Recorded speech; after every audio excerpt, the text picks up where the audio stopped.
I almost dropped it. Today we're bringing you the simplest dessert in the world. No oven, no eggs, no flour. You don't even need to cook it. It's amazing. You have to make it. Just look at it. Good morning, I'm Viti. This is Grandma's kitchen, and we're going with the easiest dessert in history. First, the base. Peaches in syrup. We're going to need 2 pieces per person. Since I'm home alone, 2 pieces for me. I fill them. I start with strawberry jam, a teaspoon inside each peach. Let's continue with the filling. Greek yogurt, 1 container is enough. And some vanilla sugar. If you don't have that, use a teaspoon of regular sugar instead. Mix it well until it becomes super creamy. Super tip.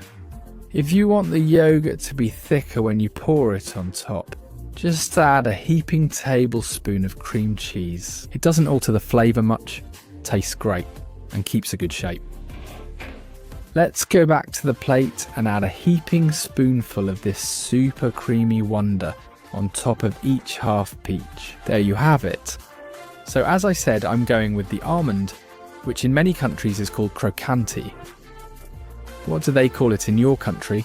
It's just chopped almond. There goes a good amount on top and it's ready. Look, it looks great. That's it. To the table, stuffed peach. The easiest dessert in the world. You have to make it. You're going to love it. Who offers more? A show?